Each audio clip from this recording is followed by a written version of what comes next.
Can you see how much I'm sweating? I've got a little sports top on and shorts. And do you know what happened? So I said earlier that my daughter Beef had messaged to say her friend couldn't go to Zumba class with her. So she asked if I'd go instead. So I said, yeah, of course, that'd be great. And then last night I'd given a lift home to a girl, and also because she was lost outside. She was like, I could hear her in the street, and I thought I'd do her a favour, but I'd already gone to visit family and hadn't topped up on fuel. So when I took this girl home last night, I think I must have used the last of my fuel, because as I went to go to this Zumba class dressed like this, I was going to go straight to the Zumba class, I ran out of fuel. Oh, just before a roundabout, and just after a bus stop, and so luckily I managed to pull alongside, the road, where you can park, kind of thing, but on the road still. Anyway, so I had to kind of get the petrol can. I couldn't find the fuel bit, the actual funnel bit, but I was about 10 minutes from a petrol station, so I had to kind of get to the petrol station dressed like this, and flip. Then I had to fill up with the fuel,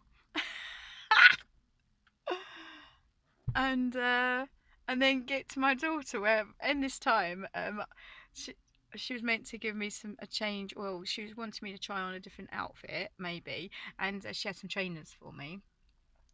But anyway, and we was going to walk there from her place. I was going to go park my car at hers, and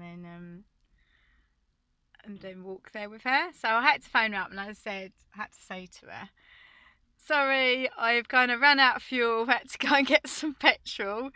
Oh my life. And then get back to my car, and then I couldn't find the funnel, so I used the inside of a toilet roll. I like to unravel the toilet roll, get the tube, scrunch it up into the hole, and then pour the fuel in. And obviously after a while the cardboard was gonna get soggy, so then I was like, blast, I have to find something else.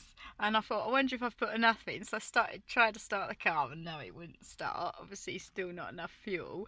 And then I searched all my car, went through every bag and everything, and finally I found the funnel and managed to put the rest of the fuel in.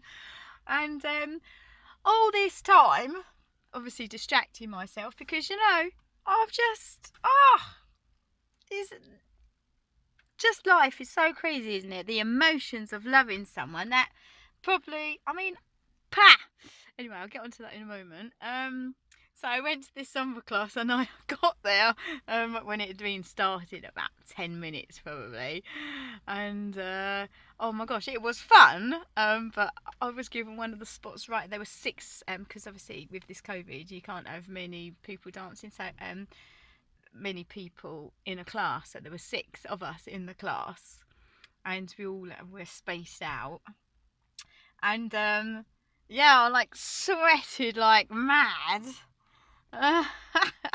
And it was fun, but as I say, I was at the front, so I couldn't really see what the person was doing. So then someone swapped with me from the back, someone that was a bit more, had been used to it, because I've never been to a Zumba class ever before. But anyway, even though I was dancing and sweating, and even though I was with my daughter, all that kept going through my mind is like panicking about what's going on with the guy that I love, that has these problems, and it just kept, it goes over and over in your mind, the unfairness of it, because I always forgive instantly, but I'm a person that I'm a Christian. It's something I've kind of learned in my faith, which I'm going to talk about later, and so I've learned about forgiveness and about loving, so it's easier for me to do that, and where obviously it's not so easy for someone else that isn't like that. But when I was at a refuge, he did say that he prayed every day for me to come back, and he said he felt every day that I was going to come back, and he said he was going to, that he thought I'd come back after 4 months. Oh, okay, you know. But what is disappointing as well is that out of the whole family, there's him, his mum, and his mum's partner.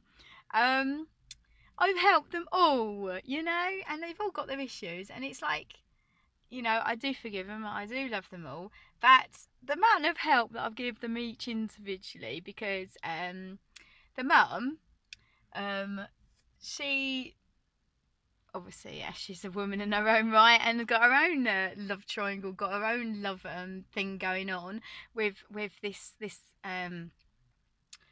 oh, I don't even know how to explain it, but there's drama non-stop where this guy wants to be with her, like, and she don't want to be with him, and then she'll kick up a fuss, and I would give him advice of how to get on with her, and then she'd ask me for advice, so I'd give her advice. So basically, I would be the one helping them all getting on with each other. So if the guy that I love fell out with his mum, and if it was him falling out of her and he didn't want to know her, I would be reassuring her everything would be fine, we'll get it all sorted.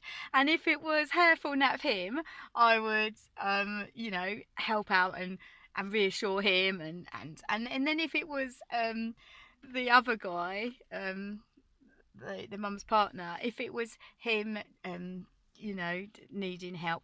Anyway, isn't it weird that I give them all that help, and yet when it comes to me, and I'm the one that's been at the end of all of their drama, where they've unbelievably whatever, I just don't even know how to begin to say all the things, but basically they've allowed lots of the stuff, they've not intervened, and it's just, it's just disappointing when you give out that love, forgiveness, help, advice, support, and then when it's the other way around, it's like, no, not going to give you any support, not going to help out, not going to do any patching up, not going to help you out whatsoever, just, and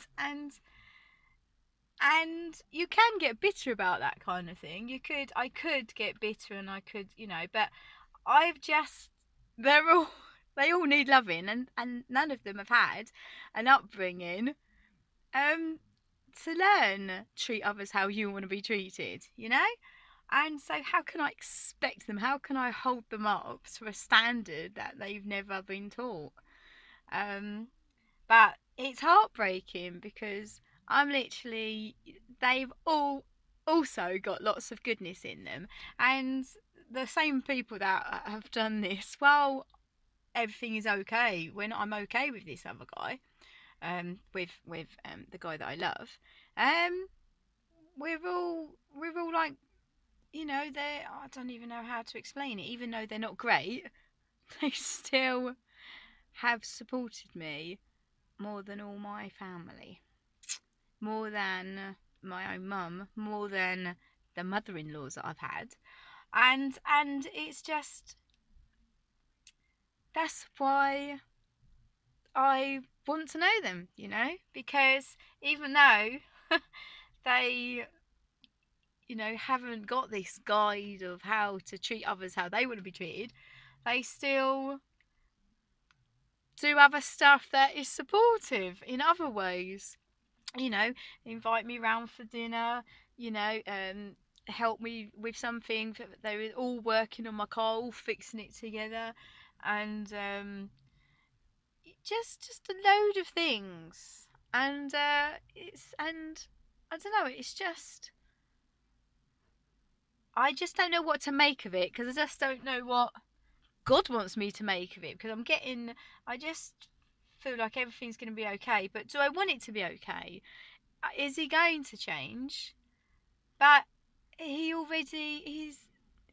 has great qualities, but I need to consider that he may never be able to learn normality, and then I have to love him just as he is, and I should love him just as he is. I shouldn't just want him to be like the people that I've known from church, that wear suits, are clean shaven, speak perfectly, and are all this, because sometimes that isn't, you think that they're great, and maybe there's something hiding. There's me making excuses. Anyway, I'm a bit tired. So I've come back to the petrol station to get to. I'm not at the petrol station right now. I'm just about to go to the petrol station and top up with some more petrol. But it's like, oh my gosh. Oh, dearie, dearie, dearie. So I'm just feeling, even though while I was doing the Zumba and everything and